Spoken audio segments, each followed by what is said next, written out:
Ega here. Thanks so much for joining me today. I'm about to show you the quickest crock-pot meal I've ever made. I actually made it on accident last time, but it's so easy, it's really cheap.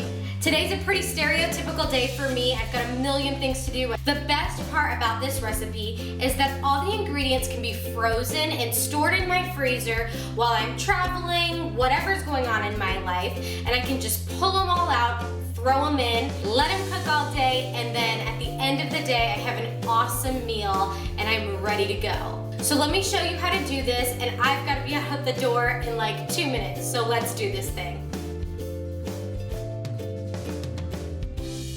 All right, so here we go. Very first thing, my crock pot, I'm setting it on high. First thing you're gonna need, 1 chicken breast. It can be frozen or it can be thawed. That was 2, and I'm gonna do 2 more cups of water.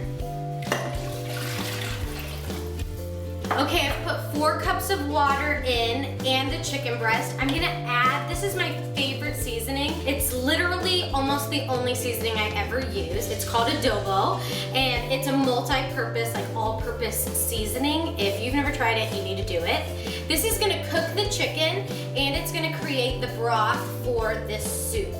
You wanna put a lot of adobo. Then I took 1 potato, diced it up. I'm gonna throw that in. This is the key ingredient to this whole thing. I found this, it was like $2 at Target. It's one of the Bird's Eye Steam Fresh packets. It's the protein blend, Southwest style. It's got corn, beans, whole grains, lentils, bell peppers. It's amazing. I'm gonna throw this whole thing in. All right, and then just to add a little bit more, I have some frozen green beans that I'm just gonna throw in here as well, just to give the soup a little something extra. Last but not least, I'm gonna add a little salt and pepper, just for a little additional taste. And then we're gonna cover it, we're gonna let it cook for 4 hours. And in my opinion, when it comes to soup, don't stress. If you need to leave it for 6 hours, leave it, no big deal at all. As you can see, I don't really measure seasonings, I just do it to taste. So later on when I come and check it out to see how it's tasting, you know, like add a little water if it's too salty or something like that. So in 4 hours or so, I'll come back and I'll show you how to garnish it, and literally it's done. That easy.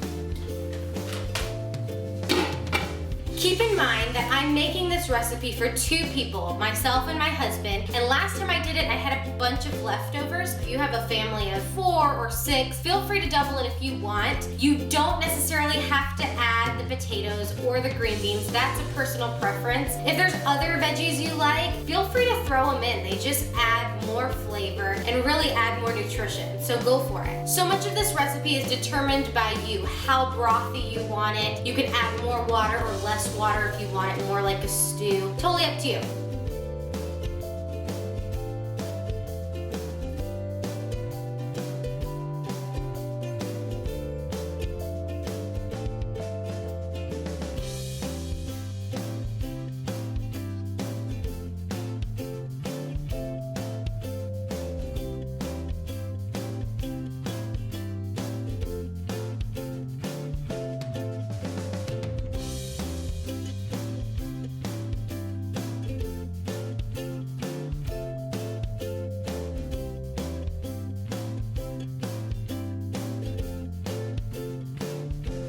Well, there you have it. It's that easy. I didn't have to come home from working and working out and running my errands to cooking dinner. It was already ready. I just had to garnish it. Well, I'm so hungry, and the baby in my tummy is really hungry too.